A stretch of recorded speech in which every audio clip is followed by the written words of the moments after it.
our 2:30 daily update public thing. I'd like to begin today with our daily medical update by Dr. Ezike. Doctor?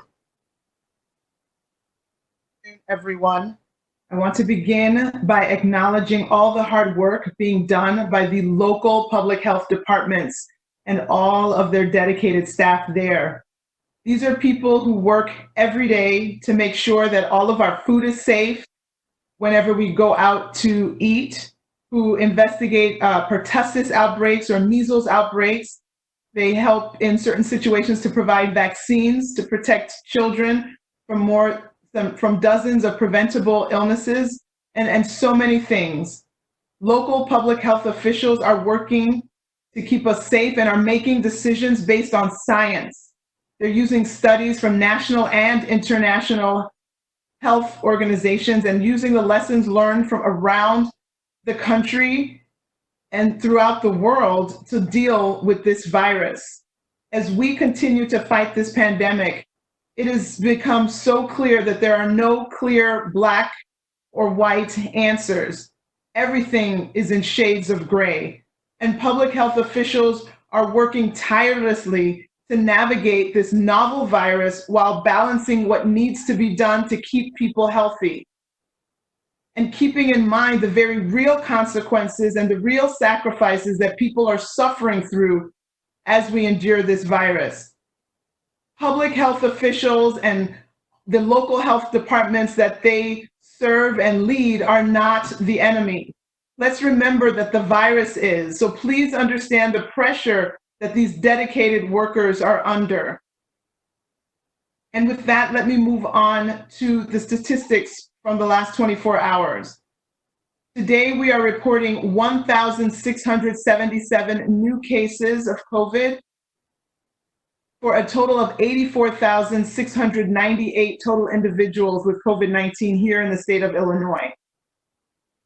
Unfortunately, our death total is at 3,792, of which 192 were reported in the last 24 hours.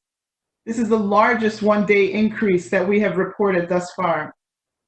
Our testing capacity is increasing statewide, and we encourage healthcare workers, first responders, correctional employees, people with chronic illness, and those who are critical infrastructure employees, such as grocery store workers, truck drivers, and anyone who works for an essential business to get tested. In addition to the over 250 testing locations across the state, there are also 7 community-based testing sites, including the most recent one that opened in East St. Louis, where all individuals can be tested for free. Testing is one of the keys to reopening the state safely so that we avoid a potential second wave. To date, 489,359 tests have been performed. 17,668 were reported in just the last 24 hours. With the increase of testing around Illinois, for sure there are an increase in positive COVID-19 cases detected. That is expected. But rather focusing on the large numbers of cases yesterday, one should take into account the very large amount of specimens that were resulted. And that is the win, that we are making more tests available to all people throughout the state, and we will continue to ramp up that testing capacity. The positivity rate statewide thus far is 17%. That means that for today, again, that was calculated on a 7-day rolling average. But that means for today, we looked at the number of positive and total tests reported from May 3rd to May 10th, because there is a 3-day lag. As of last night, 4,563 people were reported to be in the hospital with COVID-19 illness. Of those, 1,208 patients were in the ICU and 714 patients were on ventilators. Of course, we know that the numbers of the people in the hospital, the numbers of people that have passed on, they're not just numbers and statistics. These are real people, and there are families and loved ones who are suffering with each of them, whether in their illness or in their unfortunate passing. We together as a state mourn for all the lives that are lost, and we pray for everyone's quick recovery. You may not know someone personally who was sick with COVID-19. You may not know someone personally who has passed on from COVID-19. But please know that people of all ages are falling victim to this new virus. This is a real disease. This is a serious disease. It's not a hoax, and people need to take it very seriously. Please continue to stay home. Please maintain physical separation or social distancing. Please wear your mask. Please help us decrease the spread of this virus, and please help us save lives. Thank you so much for your attention. And with that, I will summarize comments in Spanish. Buenas tardes. Quiero comenzar reconociendo todo el trabajo que hacen los departamentos de salud públicas y sus trabajadores dedicados. Estas son las personas que trabajan todos los días para asegurar de que su comida sea segura cuando come en un restaurante, que investiga los brotes de tosferina y sarampión, dan vacunas para proteger a los niños de más de una docena de enfermedades prevenibles y mucho más. Los oficiales locales de salud están trabajando día y noche para mantener todos a salvo y están tomando decisiones basadas en la ciencia. Nosotros no somos el enemigo, el virus es el enemigo. Les pido que entiendan la presión que se encuentran estos trabajadores dedicados. Estamos trabajando para el estado de Illinois. Y con eso presentó el reporte médico de hoy. Hoy estamos reportando 1,677 casos nuevos de ayer para un total de más de 84,000 casos de COVID-19 aquí en Illinois. Hay un total de 3,792 muertes. 192 de ellos fueron reportadas en las últimas 24 horas. Desafortunadamente, este es el número de muertes más reportados en un solo día. Nuestra capacidad de prueba está creciendo en todo el estado y urgimos a los trabajadores médicos, policía, bomberos, empleados correccionales que hagan la prueba. También las personas con enfermedades crónicas y los que son empleados críticos como trabajadores de supermercados, conductores de camiones y cualquier persona que trabaja para un negocio esencial. Deben hacerse la prueba también. Hay más de 250 lugares de prueba en Illinois. Hay 7 sitios de prueba basados en la comunidad en todo el estado, incluyendo el más reciente que abrió en East St. Louis, donde esas personas pueden hacerse la prueba completamente gratis. La prueba es una de las claves para volver a abrir el estado de forma segura para evitar una segunda ola del virus. 17,668 pruebas fueron reportadas en las últimas 24 horas. Con el aumento de las pruebas en Illinois, hay un aumento en los casos positivos de COVID-19. Nosotros esperábamos eso, pero en lugar de centrarse en la gran cantidad de casos de ayer, uno debe tener en cuenta la gran cantidad de muestras que también se analizaron. El número de positividad en todo el estado es 17%. Desde anoche se informó que 4,563 personas estaban en el hospital con COVID-19. De ellos, 1,208 pacientes estaban en la unidad de cuidados intensivos y 714 pacientes en ventiladores. Una de las duras realidades de los ventiladores es que más personas morirán después de ser puestas en un ventilador de las que podrán salir. Es una enfermedad muy difícil. Estos no son solo números, son personas. Hay familias que sufren por su pérdida. Es posible que usted no conozca personalmente a alguien que estaba enfermo con el COVID-19, pero personas de todas las edades están siendo víctimas de este nuevo virus. Esta es una enfermedad grave y las personas deben tomarlo en serio. Por favor, quédense en casa. Usa sus máscaras. Mantenga su distanciamiento social. No contribuya a la transmisión del virus y no pongan en riesgo la vida de otros. Muchísimas gracias por su atención. And with that, I'll turn it over to Governor Pritzker. Thank you very much, Dr. Ezike. Today, I want to update all of you on our work to support and protect the employees and residents of long-term care facilities around the state. This is our third recent update dedicated to this very topic, which we last covered 2 weeks ago on April 29th, as well as on April 20th. As you know, we have been focused on these facilities from very early in this crisis. Back in early March, long before we ever had a known congregate care case.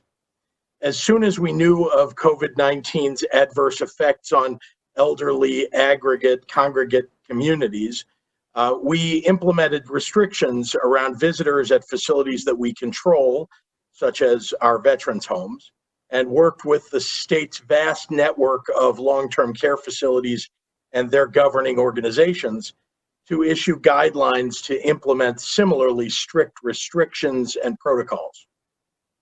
Since then, as we've expanded our testing in Illinois, we've worked to prioritize testing at our long-term care facilities.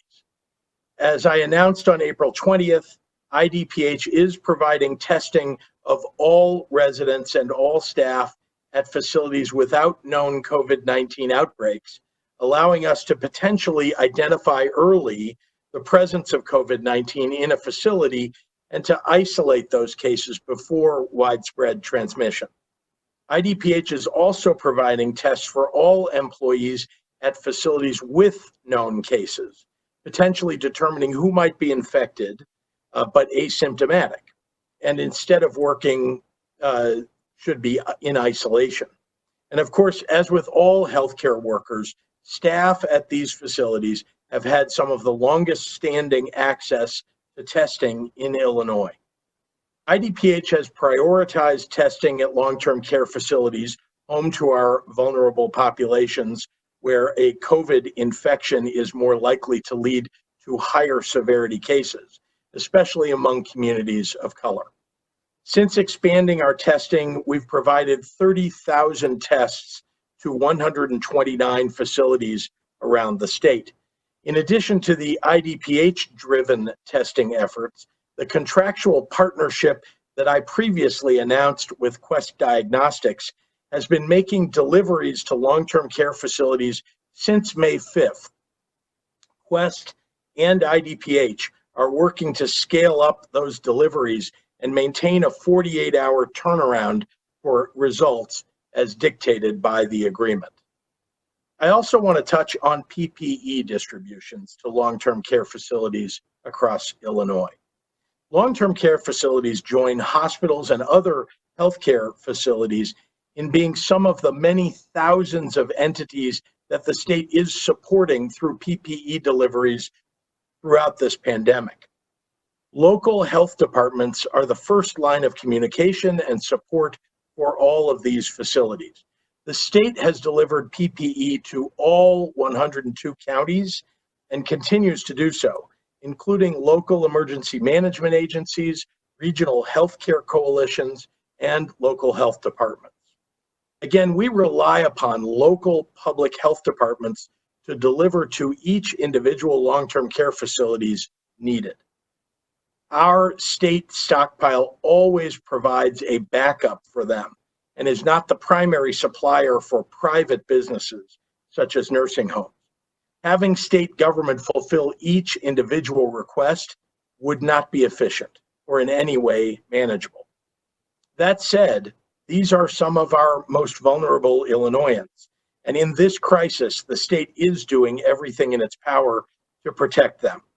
So to assure that all facilities have their own stockpiles, IEMA and IDPH have coordinated a somewhat unprecedented effort to directly deliver PPE to more than 1,200 nursing homes and other long-term care facilities across the state. These shipments began on April 30th and have reached more than 85% of these facilities, with the final deliveries expected in the coming days.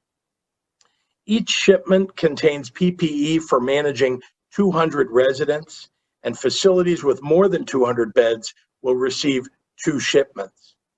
These shipments include KN95 and N95 masks, surgical masks, gloves, face shields, hand sanitizer, and shoe covers. I want to remind nursing home facilities and their associations that to maximize the use of PPE, we've made available to them our new N95 mask decontamination system to stretch their PPE stocks further. This is a fully free service door to door. FedEx is handling the transport of masks from facilities to the decontamination site and back again. And the U.S. Department of Health and Human Services is covering all of the costs of using that system. Masks can be decontaminated up to 20 times without experiencing any reduction in performance. Facilities can contact IEMA to schedule pickup. The vast majority of Illinois' long-term care facilities are private entities, but our 4 veterans homes are state operated. So I also want to take this moment to walk through what these efforts have looked like at our facilities: Quincy, LaSalle, Manteno, and Anna veterans homes. On March 5th, these 4 facilities were required to begin screening all employees and all visitors before entry into the home. By March 10th, still days before our first known case at a long-term care facility, that directive was elevated to stop all vendors from entering the facility, put an end to all off-campus resident activities beyond critical medical appointments, restrict all family visits except for end-of-life events, end all construction projects at facilities, and modify dining protocols, including implementing in-room meals wherever possible. These restrictions have evolved contemporaneously with IDPH and CDC guidance, including the masking of all employees at facilities and the expansion of employee screenings to 3 times per shift, including the logging of temperatures at the beginning, middle, and end of a work period. As of yesterday, all of our residents and employees at our state's 4 veterans homes have been tested for COVID-19, and the status of each home I'm about to share is as of this morning. One of the 153 residents at LaSalle was found to be positive earlier in May. Subsequent testing revealed no additional positive residents and no positive results among 219 staff members. At Anna, full facility testing revealed 5 positive residents among 51, with all results back as of yesterday. And as of yesterday, none of the 78 staff were found to be positive, though a handful are still awaiting results. At Manteno, 30 residents of 220 and 19 employees out of 307 were found to be positive at various periods of testing between April and May. All residents were tested over the last few days. All positive residents and all residents they had direct contact with have been isolated. At Quincy, there are no known positive residents or staff to date. As of this morning, 50 residents and 250 staff tests have come back negative. 289 residents, as well as more than 50 staff, were still awaiting their results from DPH. Additional testing of about 300 staff and contractors is ongoing. I'm also saddened to share that a Manteno Veterans Home resident who had been in hospice care for several months for other conditions recently tested positive and has passed away. To the family members and loved ones of this hero, a person who served and sacrificed for the America that we all cherish. God bless you. My thoughts and prayers are with you. In this global battle for public health, the heroism of our veterans is more salient than ever. May we forever share their faith that the people, places, and values here at home are worth fighting for.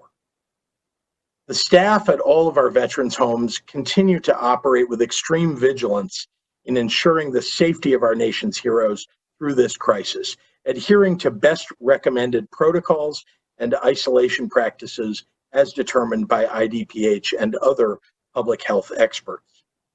It is these same guiding principles that my team and I encourage and expect of the private long-term care facilities that exist to serve seniors across the state. And it is in accordance with those principles that we will pursue any bad actors to the fullest extent of the law. I want to remind everyone that anyone, from an employee to a resident to an outside family member, can file a complaint with IDPH about an issue at a long-term care facility in Illinois, COVID-19 related or otherwise. And to the many thousands of healthcare workers and caretakers who spend their days caring for Illinoisans in these facilities, our veterans, our grandparents, our elderly neighbors and loved ones, thank you for all that you do to serve the people of this state and especially those elderly loved ones. Before I take questions from the press, I want to briefly address some of what we've been hearing lately from those who believe that we need to reopen faster than the science and the data dictates. Folks, I know this is hard. I know that people are hurting. This virus has taken many lives and destroyed many livelihoods. COVID-19 has turned our world upside down and stolen our sense of normalcy and stability. I want this to end just as much as you do. If I could take away the pain and the loss that you're feeling right now, I would do it in a heartbeat. But this virus is still among us. This pandemic is not over. And to pretend otherwise in a misguided attempt to reclaim what we've lost will only make this last longer. For leaders, there are no easy decisions in a pandemic. Every choice has consequences. And I know leaders across the state are struggling with these choices. And I have sympathy for them in that struggle. But what I don't have sympathy for is those so intent on disregarding science and logic, so afraid to tell their constituents what they may not want to hear, that they put more people's lives at risk. Here's what I want to say to those leaders. You weren't elected to do what's easy. You were elected to do what's right. To the small minority of businesses that choose to ignore the medical doctors and the data and to ignore your legal obligations to the residents of your communities, there will be consequences. Businesses and individual professionals that are licensed by state agencies will be held accountable for breaching public health orders. Counties that try to reopen in defiance may not be reimbursed by FEMA for damages they cause because they ignored the law. Local law enforcement and the Illinois State Police can and will take action. But there is no consequence the state could impose that is greater than the harm that you will do to your own communities. 192 Illinoisans lost their lives to this virus in the past 24 hours. 192. How is that not real to you? More people will get sick, get admitted to the hospital, and die if we don't stay the course and follow the guidance the experts have provided. To the elected officials out there who are playing to the crowd that ignores science and carries symbols of hate, step up and lead. Now, more than ever, your communities need you. Don't let them down.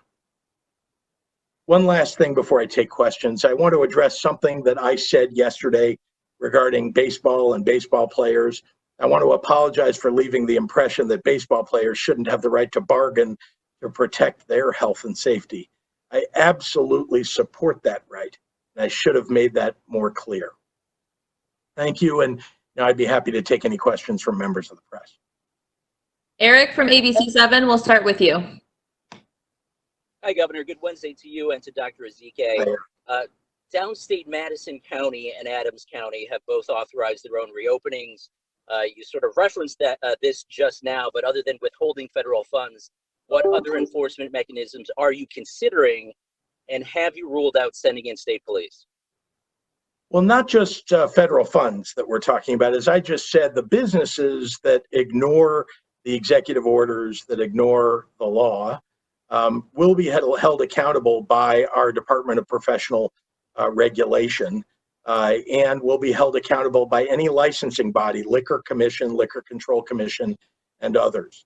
So there are enforcement mechanisms here that we will be using against them. And I would again implore the leaders of these communities not to give in to the minority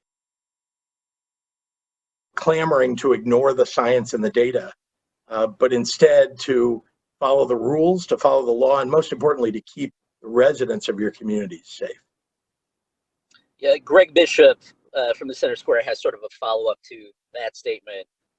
What additional damage, though, would be done to local communities already reeling from the economic downturn if federal funds are withheld by your administration, if regulation gets involved and takes away some of the licenses of these business owners? I mean, these are folks that are already hurting.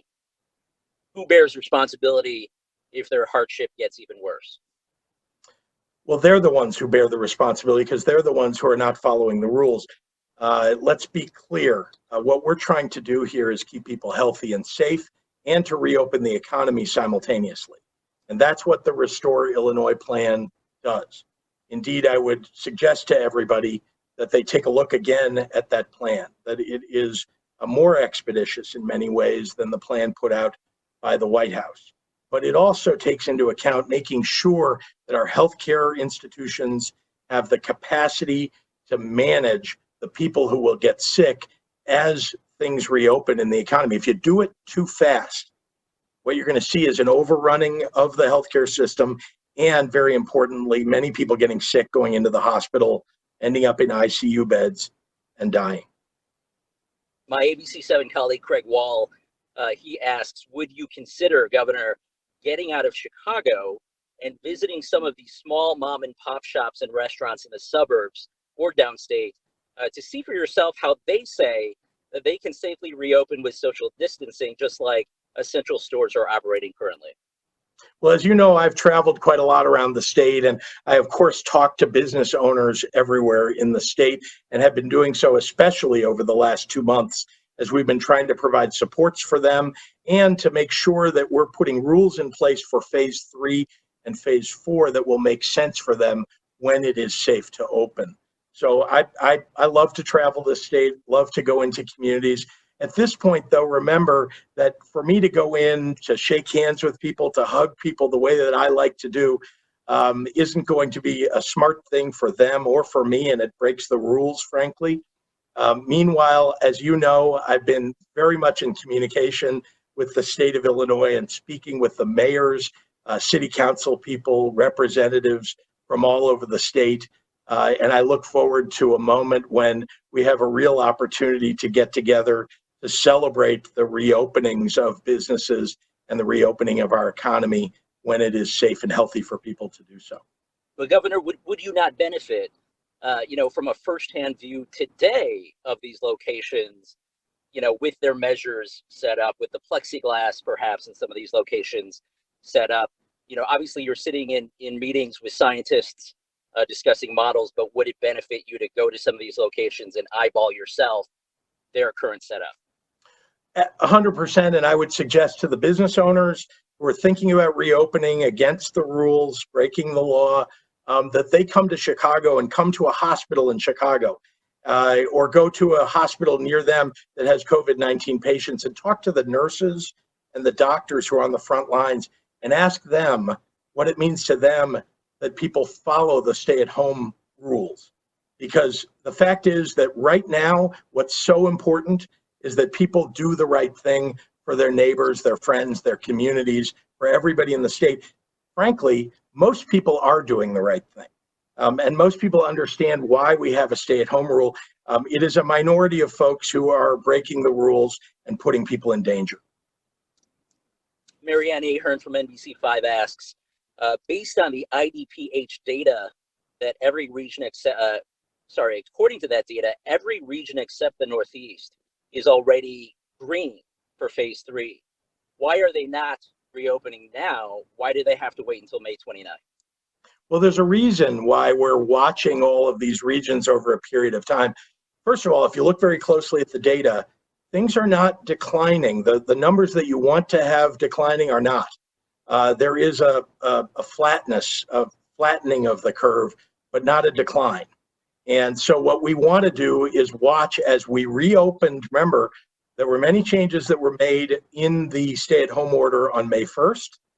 And so once you make those changes, what you want to do is watch and see whether there is an increase in the caseload, in the positivity rate, in the hospitalizations, and so on. The same thing will happen when we enter phase 3. Once you enter phase 3, which is coming in 16 days, I believe, we're going to wait and watch because, people don't get sick immediately. What happens is they get sick, they get exposed, and then they get sick over time, and then they end up in a hospital, some number of them, and then in an ICU bed and so on. And that happens over the course of several weeks.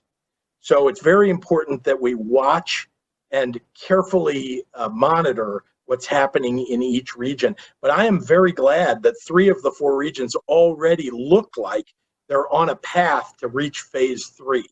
And I'm hopeful that the last region, the Northeast region, will also be able to reach phase 3 quickly. Although I would point out that there's a 14-day measurement of that last metric, that positivity rate, a 14-day metric for making sure that that's under 20. And it looks very much as if the Northeast region is heading that direction. And as I said, there are about 16 days left in the month of May. And if you average out looking at the last few days positivity and what likely will be a either stable or downward movement of that positivity number, the Northeast region will hit the mark by the end of May as well. Dana Kozlov from CBS2 wants to get your thoughts on the legislature getting together next week. And specifically, some Republican lawmakers are preparing or have already prepared legislation allowing for other businesses to reopen and requiring you to get legislative approval on any additional emergency declarations. Your thoughts? It's their right to introduce legislation. I mean, I think everybody understands that what I've been doing is following the science and the data, doing what's best for our economy, given that the virus is out there. I want to remind everybody that when people get sick and when they die, that too has an economic cost. I mean, aside from the terrible cost to families and communities, there's also an economic cost to our state when that's happening. So take that into account when you're suggesting that we should follow a different path. Governor, I got to ask you if you have an update on your staffer who tested positive the other day. Is that person still asymptomatic or now showing symptoms? Has any other staff member tested positive or showing symptoms? No other staff people have tested positive to my knowledge at this point. And the one staffer who did, I was in contact with today, and that person indicated that they are feeling fine. Have you been tested again since Sunday? I have not. Should you be tested every day? No, I have been isolating. There's no reason for me to test every day. I think, once we discovered that someone was positive in our office, I think it was appropriate for me to get tested. And, at this point, I'm simply isolating like others do when they find out they've been in somewhat close contact with someone who's tested positive. Pam Zekman from CBS2 asks, we continue to get complaints from people who cannot collect unemployment benefits because of a variety of mistakes that the system can't seem to correct unless you call certain numbers, and at those certain numbers, no one answers. What are you doing about this, and why is it taking so long? Well, again, we have many thousands of calls that come in each day. Thousands get answered and responded to, and people get processed over the phone as well. I realize that it is difficult when you can't file. If there's some problem with your filing online, and it requires perhaps an arbitration or it requires some other intervention, that it does mean that you'll have to have a personal discussion with somebody. We're working very hard. We've just spun up this outside call center to add on top of the internal IDES capability, and we're getting to them as fast as possible. Again, with an unprecedented number of filings, it is difficult. But I will say that the new PUA system for people who are independent contractors who are filing is resulting in tens of thousands of people being able to connect with the system, and as I indicated yesterday, about 50,000 filings. My ABC7 colleague Ravi Baichwal asks, you have scaled up testing or mandated the scaling up of testing at private nursing homes, and in your comments today indicated that that effort continues, but are there further testing measures that can and should be implemented at those facilities, perhaps on par with what's happening at the state-run veterans homes? Well, we are, in fact, doing that. We've actually, for several weeks now, we've been hard at making sure we get to every nursing home to do the testing that we'd like to do. That includes not only the testing of people in facilities who, where there is a COVID positive outbreak, but also in facilities where there aren't any COVID positives.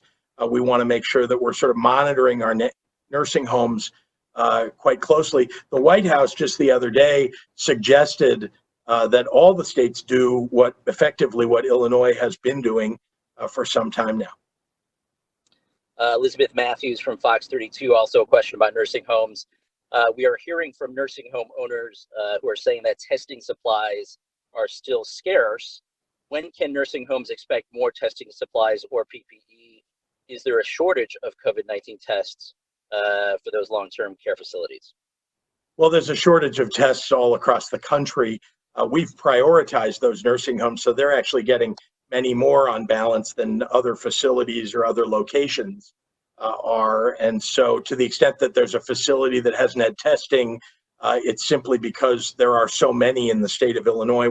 Our new contract, which allows them to deliver tests and pick up tests once they're completed. So our testing capability is spinning up all over the state. Nursing homes are among the highest priority. Okay, I've got four more questions here. Amy Jacobson from WIND asks, the Illinois Attorney General has a written legal opinion that dates back to 2001 that essentially said that you are acting illegally.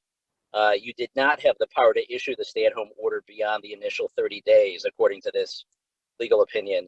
Do you agree with the AG's office? If so, will you rescind the order as invalid? And if not, why do you believe you can disregard the AG's office? Well, the Attorney General's office has not issued that to us. And indeed, the Attorney General's office is handling legal matters for the governor's office for the stay-at-home order to defend it. We do have the legal right to issue those executive orders, especially here in the context of a disaster declaration.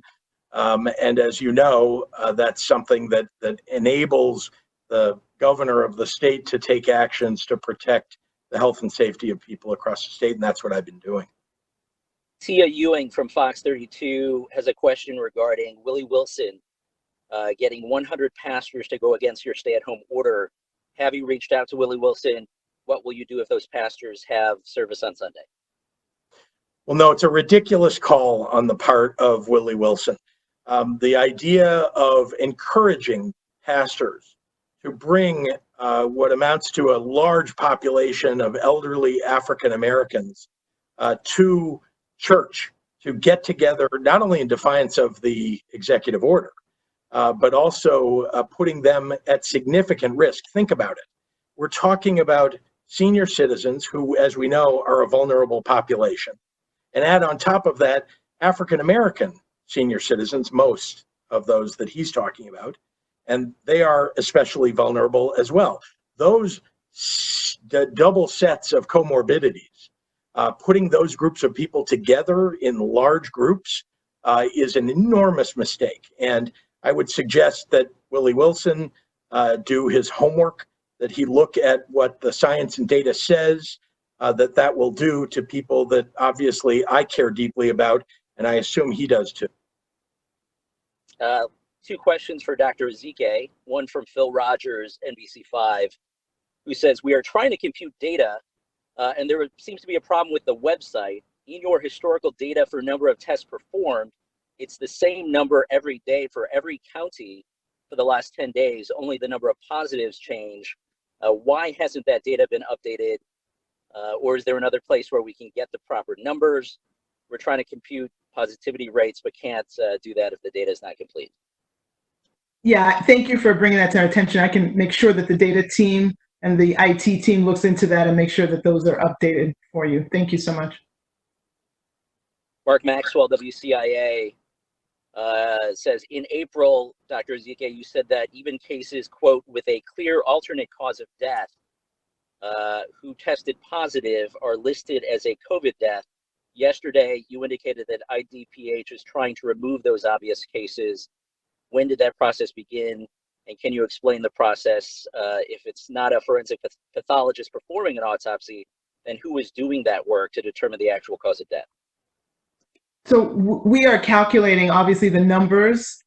We get reported deaths to us. And so, again, I think I've expressed this many times before, that because we are getting the information and turning it over the same day that we're getting it, it doesn't give us enough time to go through and make sure that there aren't some that are either the wrong state, need to be attributed somewhere else, that it's not the, a different cause of death, to make sure that there wasn't a double count, that there weren't the same people listed in two different reports. So again, not being able to have enough time in an effort to get the information out to the public so quickly, some of that review cannot happen. And so when it happens on the back end, then we do try to remove things that are clearly not intended to be listed amongst the COVID deaths. And so we are trying to remove, if there was an accident, a car accident, if there was a homicide or a suicide or something that was clearly not COVID related, we are trying to remove those numbers to make sure that these are accurate.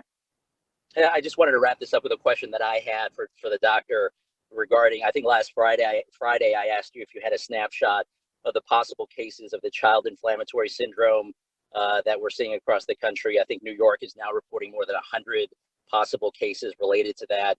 And I think you indicated a few days ago that public health departments were going to begin reporting. Do you have an update today on that whole issue? Yeah, please know that we have a very systematic process to approach this. So I have talked to many pediatric specialists, both pediatric infectious disease doctors, pediatric cardiologists, pediatric intensivists. And so we have assembled a team along with our IDPH staff who are going to convene. Again, from the information that I've received from all of these specialists, this is a complicated disorder. It's not a single disease, rather it's a spectrum of disorders, much like you would think of autism, where one autistic patient, you have the diagnosis of autism, but one patient can look completely different from another patient holding that same diagnosis. So again, with this inflammatory disease that's associated sometimes with shock, it's a spectrum of disorders. And so, in some cases, you'll have the individual have coronary artery involvement. Sometimes they don't.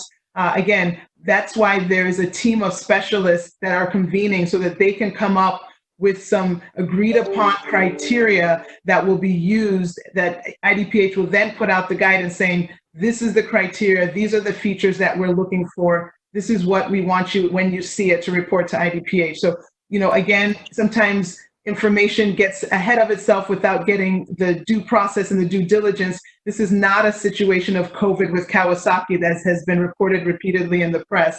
Many of these cases would not fit the criteria for Kawasaki. We have multiple Kawasaki specialists here in Illinois. They will be part of the team, but we want to get a clear definition of the features that will be looked for, and then we will put that out as what to let all providers know that these are the features that we're looking for, and this is what we're asking to be reported. So we hope to have that whole process completed before the end of next week. I mean, should parents be concerned? What's your message to parents?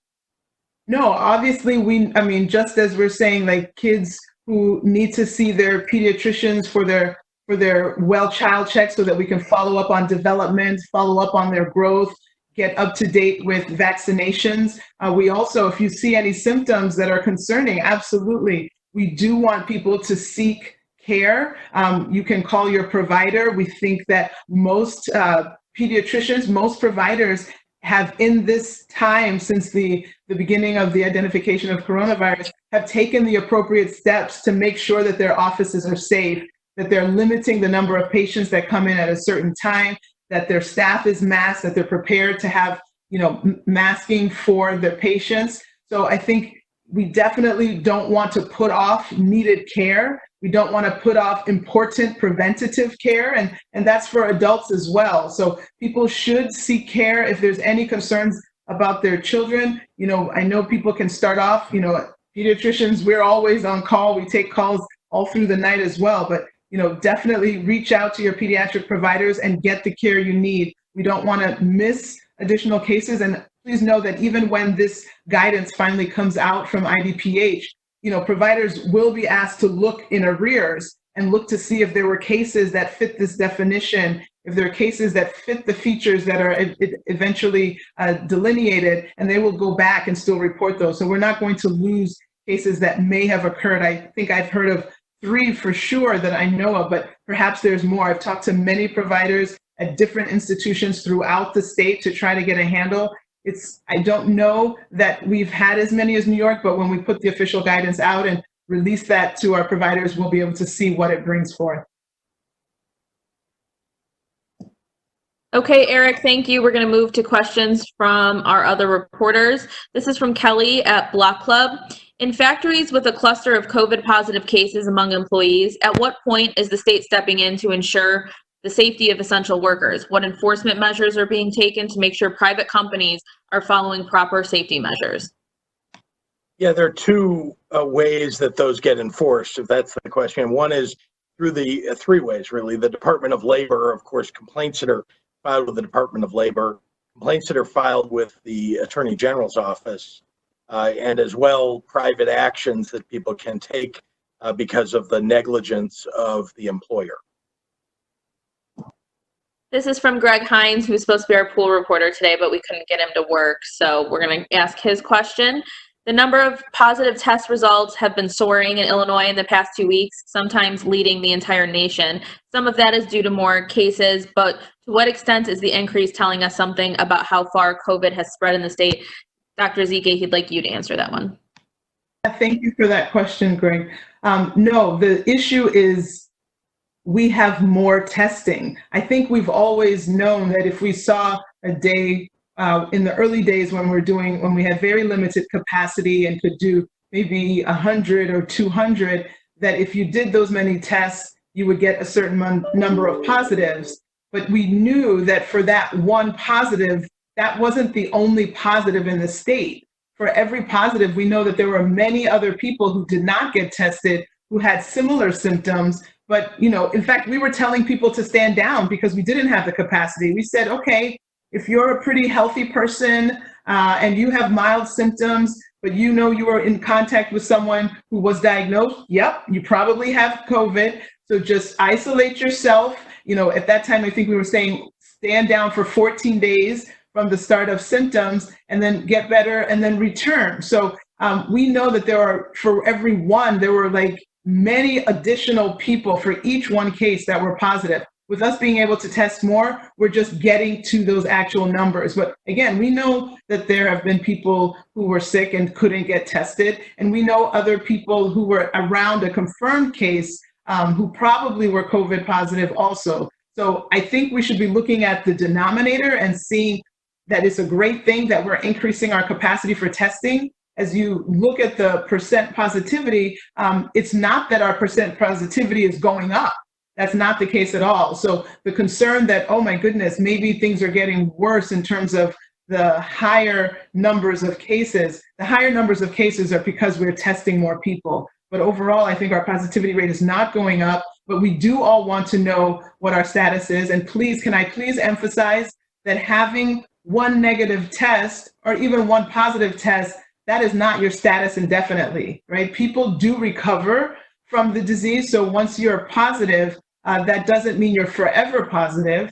In terms of, eventually that test, if it was to be repeated, would go back to being negative. And conversely, people who are negative today, that's not a free pass, meaning that you could never get COVID. It means you're negative as of today. But if you are exposed and go on to develop symptoms, you then could have COVID as soon as a day or two later. So again, just to be clear on what that test means. Thank you. This is from Jamie Monks at the Chicago Tribune. With the legislature reconvening next week, when will you return to Springfield, Governor, and how will the state pay for the aid package you're calling for? Well, I'm glad that the legislature is going to return to Springfield, and I certainly look forward to seeing people in Springfield as a result of their return. Let me also say that very important to me that we pass a COVID relief package for the families of the state, for the small towns of Illinois, and for the small business. Much of the work that was done at the federal level missed out on supporting many people. There are just lots of people who fell through the cracks of that big federal program. The PPP program, for example, many small businesses never were able to access. We want to make sure that our small businesses, our family businesses out there, the small, the startups that people have put their lives into, we want to make sure that they survive and thrive. And so a COVID relief package, very important to do. How will we pay for it? Well, obviously, as I've said for some time now, we have real challenges with the loss of revenue because of COVID-19. So we need to rely upon the federal government and its support for all the states in order for us to provide the services that people need, in order for us to pay for the education that our kids need, and for us to support our businesses and our families in the wake of this, or as we're dealing with this COVID-19 crisis. Yvette at Bond Buyer. Governor, while the state's $800 million long-term bond issue cleared the market today, it did so at record yield penalties for the state. Do you think it's worth it to pay such a steep penalty instead of holding off until you learn whether the federal government will come through with aid? Also, is the state considering using the Federal Reserve short-term lending program for either the $1.2 billion of certificates that have not yet sold or to issue other debt? And if not, why, if it lowers the cost of borrowing? That's a lot of questions. Let me start with the fact that, there were people who didn't think any state could get a bond deal through. We did, and you see the strength of the folks who were interested in investing in our bonds. They see that the state has strength, that we've been on a path that was putting us on firm fiscal footing before COVID-19 came along. So I think they know that we're also going to be headed, as we're coming out of COVID-19 in a responsible way to deal with the financial challenges that we have. So that's why we were able to get strong interest in our bonds. The financial penalty that you pay in this environment, where every state is challenged, every state essentially has gotten a kind of a move pushed toward the negative by those who rate the bonds of states. Of course, everybody's going to get a ding on the markets as they go out to seek to borrow. But it was important for us to do so. It helps us to continue to keep people working by investing in our capital program and by lowering the overall pension liability, because portion of those dollars actually go to buy out folks who are in our pension system and retiring, and we can buy them out at a discount for the dollars that we're borrowing. So, we'll be continually accessing the public markets as states always do, but we were very pleased by the strong interest in the bonds that Illinois sold today. Tina at the Sun-Times. The Sun-Times has reported that Navy Pier has received nearly $2.5 million in coronavirus stimulus loans from the federal government towards salaries and other expenses. Do you think the federal government should be loaning the Pier money to cover such high salaries? Well, I mean, I haven't evaluated the application that the Pier put in, but look, we have very important functions of the city, of the county, of the state, these facilities, institutions that need to be supported, Navy Pier, the McCormick Place, others. It's very important, I think, that they are supported in one fashion or another. As to what the application said, I can't speak to the specifics of it.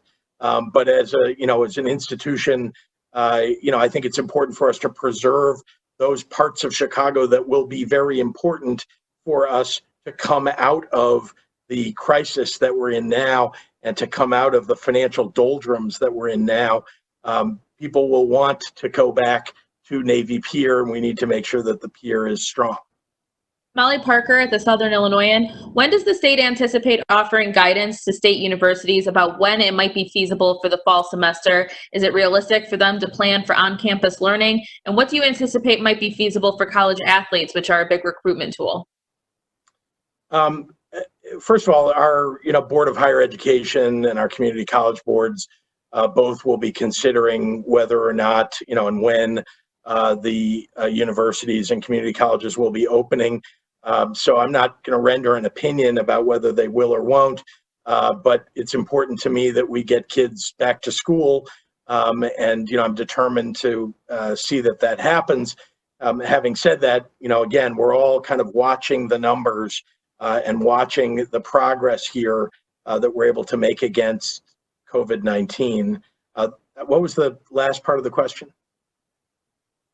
Student athletes. Yeah, I mean, it's, again, I think all of us want to be able to give guidance this far in advance, but it's very hard to do right now. Jim Leach at WMAY. With lawmakers coming back to Springfield, can you offer some guidance on where you think the budget should be cut or areas that should be spared cuts?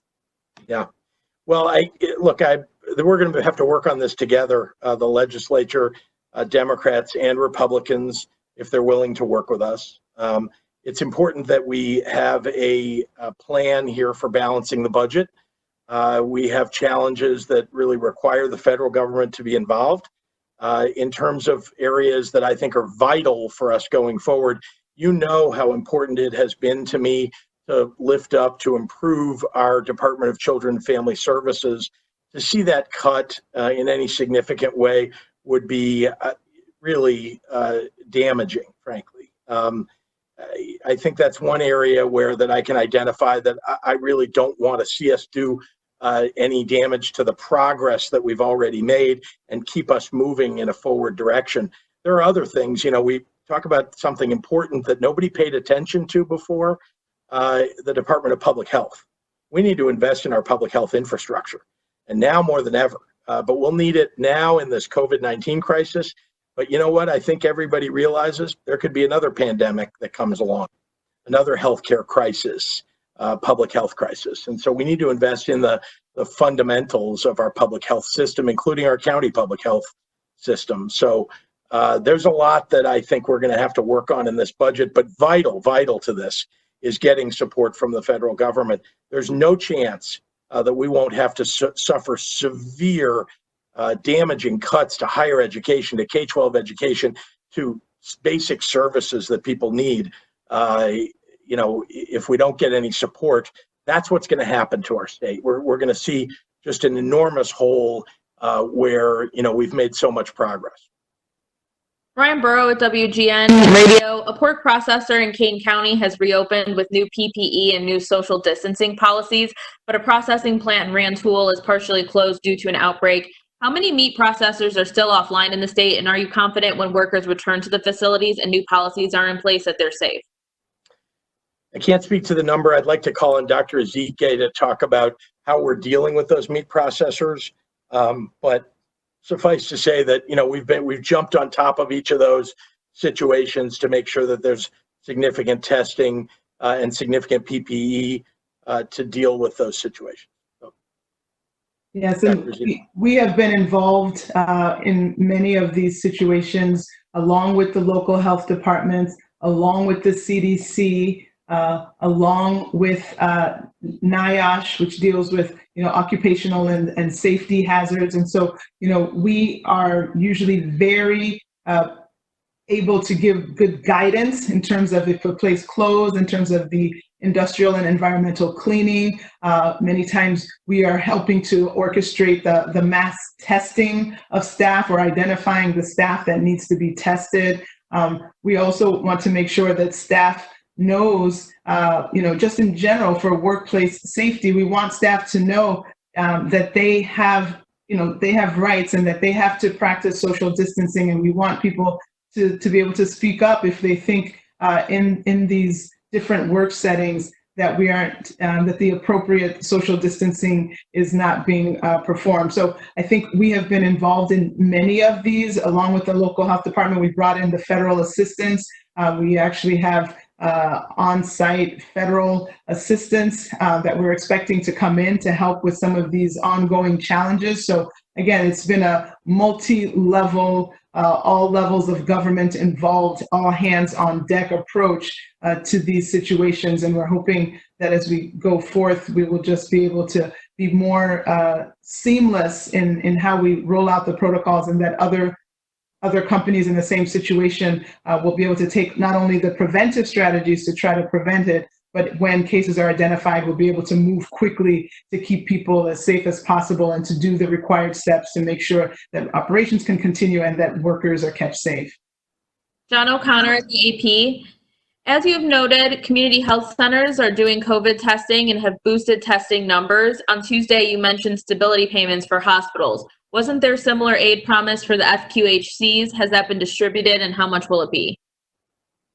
I can't speak to the amount that's being distributed. I know there is support for local health centers. And as you know, in order for us to make some of the distributions of the CARES Act money, we're going to need the legislature to help us pass a law.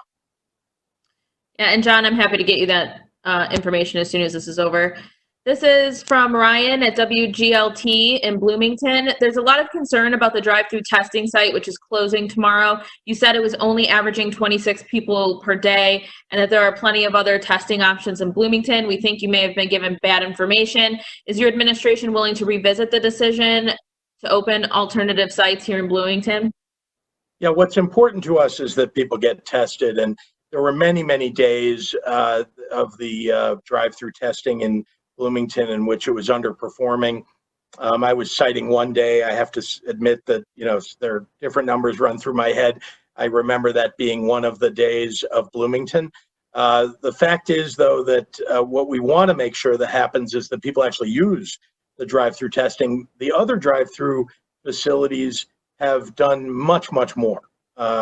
Many more tests have been performed at the other ones. So we want to promote and encourage people to get tested. We reached out, spoke with some of the leaders in Bloomington, and were assured that they would encourage people to use the drive-through testing in Bloomington. And so we've extended the drive-through in Bloomington through next week. Jake Griffin at the Daily Herald. A number of reports from researchers in China and India have shown the spread of COVID-19 through air conditioning at restaurants and offices. What is the state doing, and what can it do to ensure similar infections don't occur here? Yeah, that's not testing that's been confirmed. That's not something that's been acted upon as a result. But we're very much interested in the CDC's determination and the studies that will be done to confirm that or to determine that that's inaccurate. But that's something that we're going to keep an eye on. Obviously, all of these situations, we don't know enough about this coronavirus, this novel coronavirus. So each time there's a new piece of information. You heard that the original call around this Kawasaki-like effect on children, was deemed to be somewhat inaccurate. Now there's a much more robust view of what it really is and how to track it, and the same thing is true here. As we learn more, we're going to follow the guidance that's given, but the research capability doesn't exist for the state of Illinois, but does in the at the federal level and with private research institutions and public research institutions that have the ability to do so. Okay, Hannah from the Daily Line will be our last question today. Governor, both the Illinois Thoroughbred and Harness Racing Associations are worried that their seasons will be severely truncated, spelling the death now for an already struggling industry in Illinois. Arlington Racecourse hasn't yet committed to doing spectator-free racing, but Harness Racing has. I understand it has also come to an agreement with the Department of Agriculture and IDPH on conducting races without fans in the stands.